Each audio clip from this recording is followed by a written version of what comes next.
Hello guys and welcome to Vintage Cube. I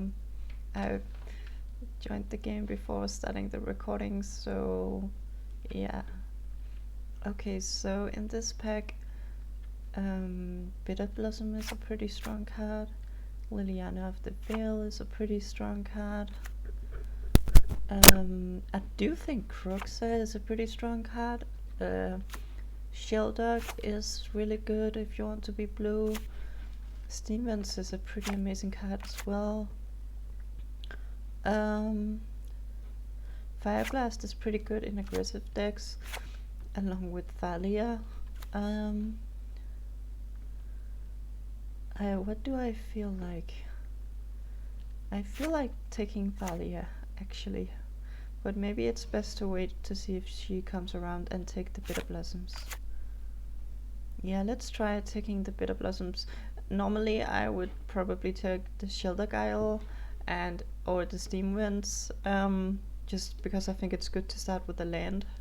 But they're both blue and I have drafted blue quite a lot recently, so yeah. Okay, so Gideon Jura is a good planeswalker. I've never played with him. Mother of Runes is a pretty nice aggressive white card. So what I want to do is trying to see what kind of aggressive cards are in this pack, or what kind of white, red and black cards are in this pack that we can try to pick up when the pack comes around. But I am gonna take this fetch land because it's in black, which is our only color right now, and we are passing some pretty nice white cards that might come around. Okay, so yeah, Natural Order was pretty good in our last game, or our last draft, and otherwise I do think Monastery Mentor is pretty strong, a strong win condition, along with Armageddon. But here I think I'm just gonna take Thoughtseize. It's a very good black card, and so we have two really strong black cards. Yeah, and I am looking at these white cards, and Anchorage Stun Making is also a pretty strong removal spell. So maybe we will be black-white. Let's see. Okay, so Recurring Nightmare is like a reanimation spell, but you have to sacrifice a creature, but then it comes back to your hand, so you can basically reanimate every single turn. It's a very powerful card. Ugin and Elish Norn and Ash. Elish Norn is a pretty good reanimation target. Dismember is a good reanimation spell, and I do really like Caracas. I do also like taking fetch lands. I think Recurring Nightmare might be fun. I do think that Caracas is a more consistent pick, so maybe we are gonna take Caracas just because we can probably play that in almost any deck. Okay, so Corpse Dance, return top card of your graveyard to the battlefield, and it gains haste, but only lasts for one turn. We also have a Lightning Bolt, which is a pretty great red card. I'm actually looking at this Lightning Bolt and asking myself, why is this not being picked up by anyone? We don't have, apart from this okay removal spell and this reanimation spell, we don't have good black cards, and the white card is good. It's a good card, but it's pretty expensive. So I think I'm gonna speculate on a red with this Lightning Bolt. We could also be red-black. Okay, so this dual and can become a creature, which is pretty strong, but it's best in slow decks. Then we have an Animate Dead again, so we're seeing a lot of reanimation spells. Then we have Thief of Sanity, which is a very good card, but it isn't blue, but we could still take it. Animate that. Good if we are like Reanimator. I think I want to speculate on the Thief. Or do I? Yeah. Just because it's actually very strong, and we're probably looking to be more of a disruptive deck than a Reanimator deck. Reanimation is much more a combo-oriented deck. Okay, so here we have a really good black card and a really good red card. Both pretty good in aggressive decks. And we have another reanimation spell. I do feel like this card is really good actually. So I'm gonna take that. Okay, so Dreadhorde Arcanist, whenever it attacks, you may cast an instant or sorcery card with converted mana cost less to equal to its power from your graveyard without paying its mana cost. So it basically just casts spells from your graveyard every time it attacks, and it's really good with the 1-drops, 1-mana spells, because then you don't need to buff it in any way in order to make use of it, and we already have 2 really powerful 1-mana instants or sorceries. So I'm gonna take this card. Okay, so we actually got both Liliana and Kroxa.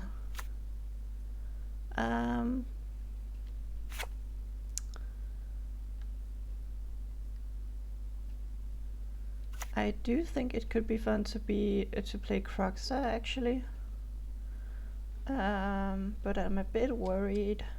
Yeah, let's play Kroxa because my argument is that it's easier to cast than Liliana if we are playing black-red, and that seems to be what we're doing. So this is a pretty good aggressive card as well.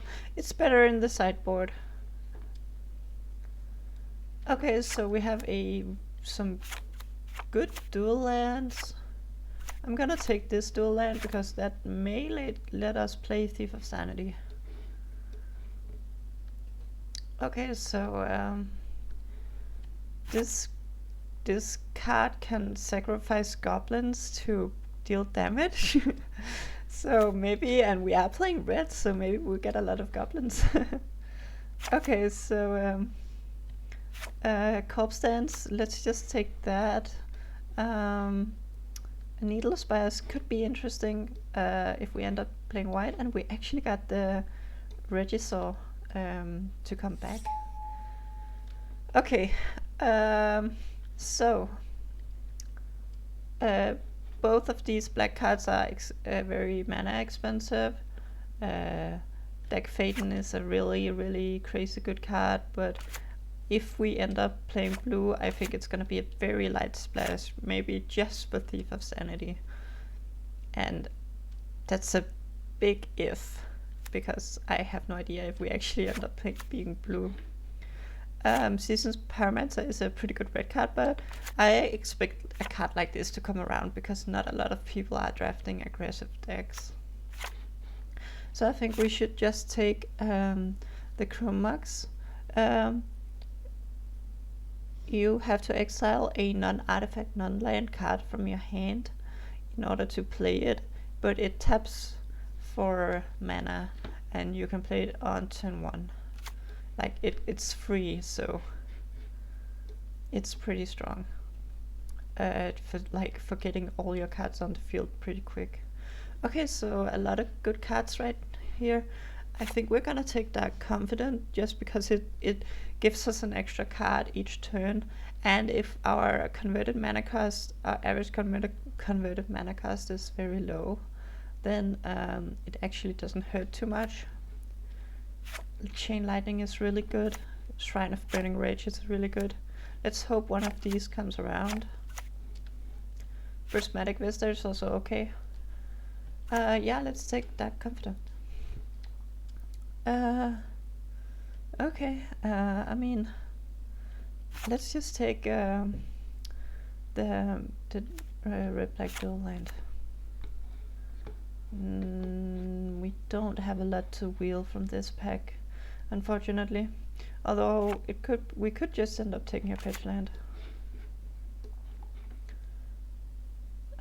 Okay, so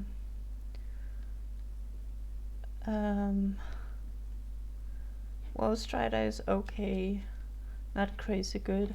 Vindicate is okay, not really extremely good. Here I'm seeing a Wheel of Fortune, which is just 7 new cards in your hand. It's pretty nice for aggressive decks. It also gives your opponent 7 new cards, but I mean, if they have a lot of expensive clunky cards, then and you can just empty your hand very quick, then it becomes quite efficient. Otherwise, we have the Volcanic Islands, which would make our Thief of Sanity easier to play, but I'm not quite sure we're gonna play this right now, so I'm just gonna take the card that we are definitely gonna play. Okay, I mean, we just have a straight up dual land in our colors. I just think we should probably just take that. The Runaway Steam King I actually think is very good, so let's hope that comes around.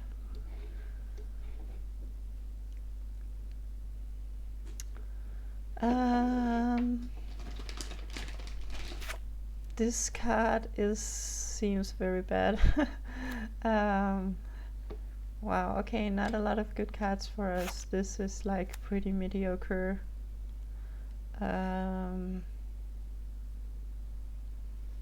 But it does help us win creature matchups. And it does kill planeswalkers as well, actually. Yeah, so let's maybe take this. Hangerback Walker is pretty good, actually, but I don't really... Yeah, well, maybe this could actually come... No, let's just take this. I think that's gonna have more upside. Okay, so we can take an Eidolon of the Great Revel. It's a pretty good burn card, and I mean, Emrakul is also really nice. We could maybe have drafted a pretty nice reanimation deck, but like Eidolon is a pretty good card, so I'm pretty happy with that. It is pretty tough on the mana, but right now we have quite good mana, actually.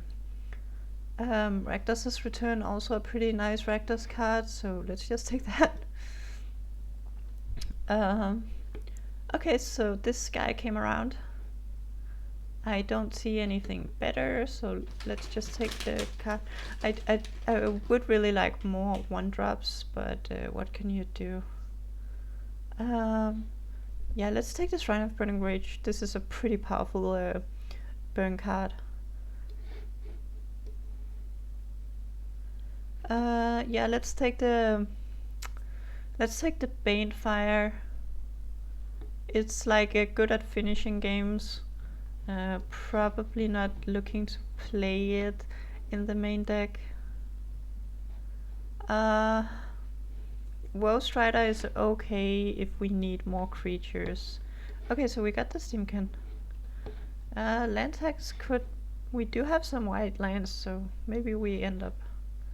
Okay, so we really want more 1-mana spells. That's like the biggest thing, but we do have 19 playables. So, or 18, I guess, if you don't include the Chrome Marks. Or actually 17, because this also counts as a spell. Okay, so let's hope for some cheap stuff in the next pack. I think, oh yeah, let's not play this Thief and not play this.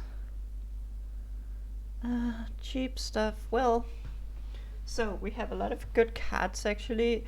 This Porcelain Legionnaire, you can pay for the white mana with your life, so you don't actually need any white lands to put this in your deck. Bloodstained Mire is like in our colors. Goblin Rabble Master is an excellent card. It's not very cheap. And then Gitaxian Probe you can play in any deck. I think I'm gonna take the fetch land, just because it's like exactly our colors, so what's not to like about this card? Oh, we got a black Mox Past. Yeah, definitely taking that. Mox Diamond is also really good, but this just lets us accelerate. So basically the Moxes are, there's one for each color, and they are basically 5 of the most powerful cards in the game, for the simple reason that they act in practice as a land. They don't cost any mana to play, and they tap for 1 color. But they obviously aren't lands, so they're artifacts, so there's no 1 land per turn, no 1 Mox per turn restriction. You can play this while still having played a land. So it just bypasses one of the most core restrictions in the game rules, which is you can only play 1 land each turn. This just completely circumvents that, and yeah, that makes him pretty powerful. Okay, so we have actually a Goblin Guide, which is a powerful 1 mana red card. It's a 2/2 haste.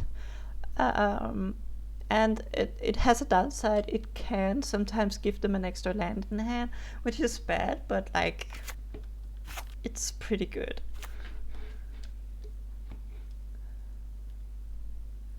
Okay, we can pick a disruption spell or a 2 mana 1-drop, 2/2 1-drop, and I feel like this might come around, and I don't see a lot of other stuff in this pack for us, so let's gamble, because otherwise this is definitely not gonna come around. So if we pick this, then there's just 0 cards we could get from this pack when it comes around to us again.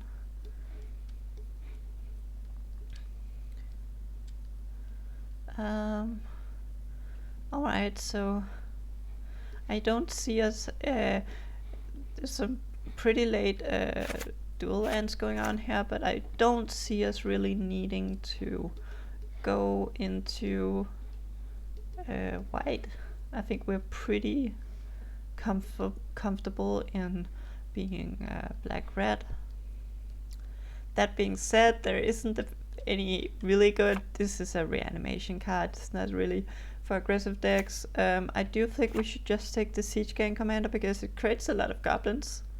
And yeah, it's not the worst. Obviously 5 mana plays are not what you're looking for in these kinds of deck, but it can, it's definitely strong. Okay, so right here we have a bit of a bad pack.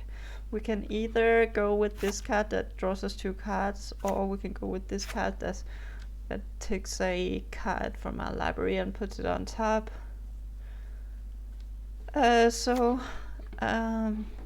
feel like we should take this for the reason that if we are in a matchup where we just need this one specific card to win, then this can be a second copy. It can ensure us that we draw it.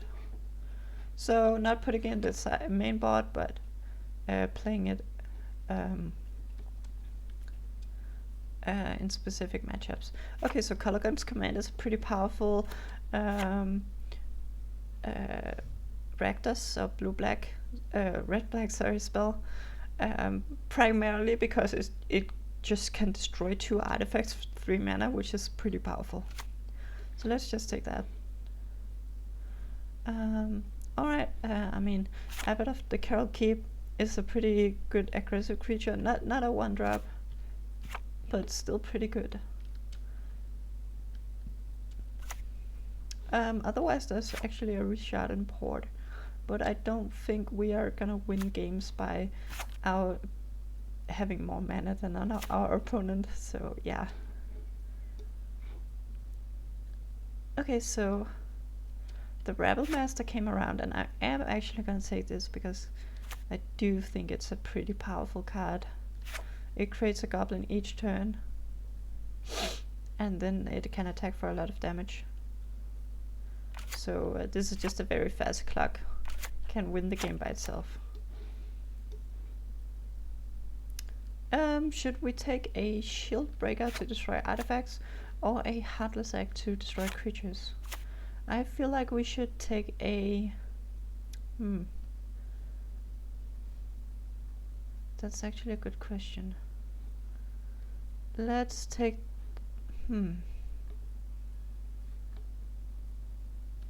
Let's take the artifact removal.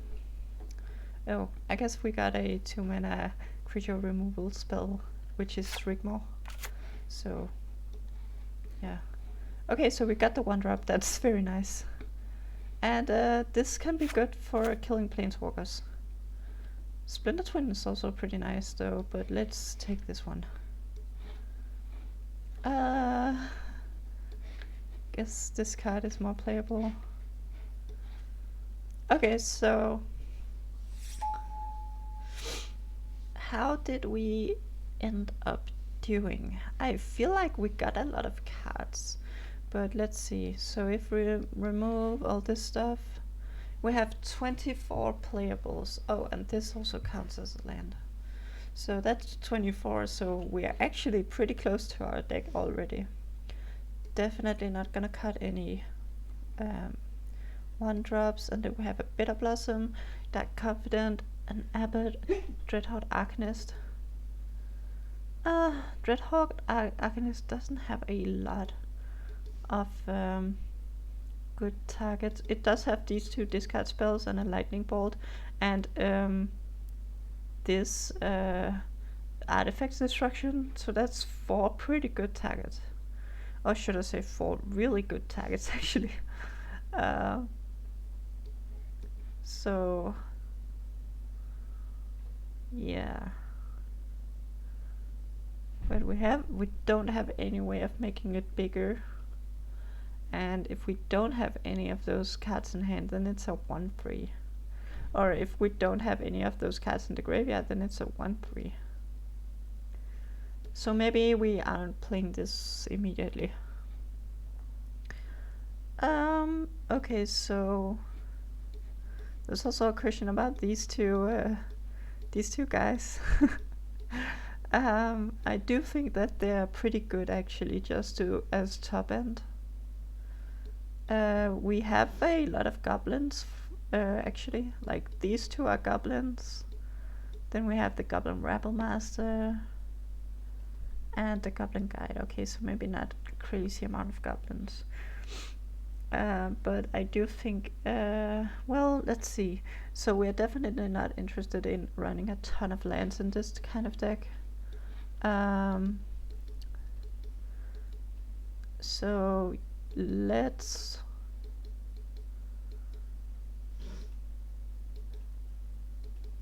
Yeah, like 17 land is actually probably a bit on the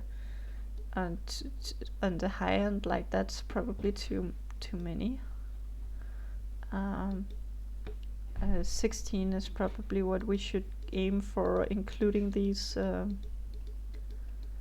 Well, I mean, normally you don't really count these guys as lands, because if you count them as lands, then you because you don't really, they function as lands in practice, but you still need to hit your 1 land drop each turn, at least the first 3 turns, right? So if you swap these out, then they like help you accelerate, but at the same time,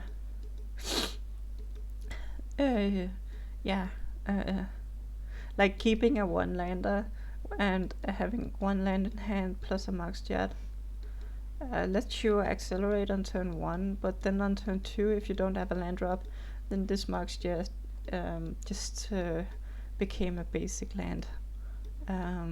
So you need to hit your lands in addition to playing these. So that's the intuition for why you shouldn't play these instead of lands, but in addition to lands. So with that in mind, maybe we can play 16 lands.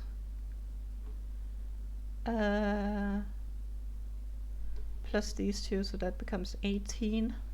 I do actually think we could go down to 15 lands, because we really just need to have 3 lands, and then we don't need more lands. So we could do 15 lands plus 2 Moxes. And then we would have all the creatures we need, or all the non-lands we need. So Srigmore is like creature removal, I guess. Murderous Rider is creature removal. Roast Rider is sacrifice outlet, but we don't really need that in our deck.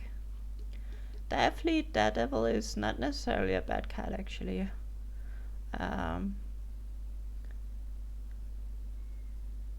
But let's just play 15 lands and these 2 Moxes.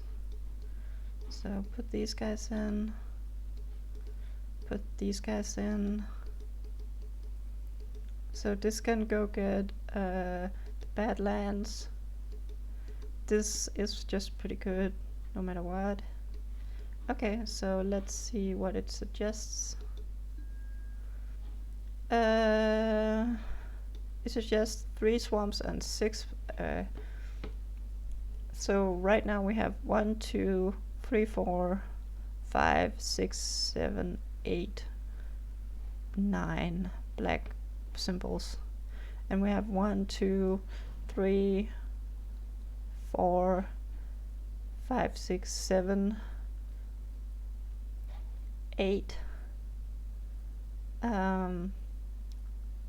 black sources.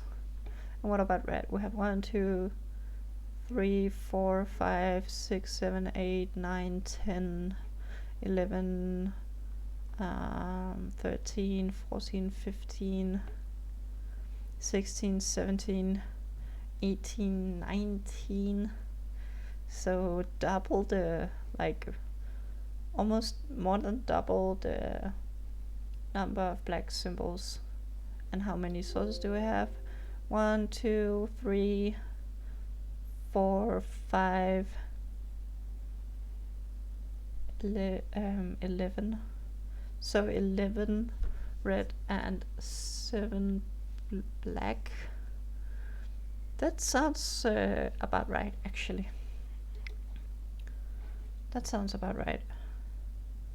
Like, black is not a light splash, and we do have black cards we want to play on turn 1. But we still have primarily red cards. Okay, let's try this out. See you guys in the next match.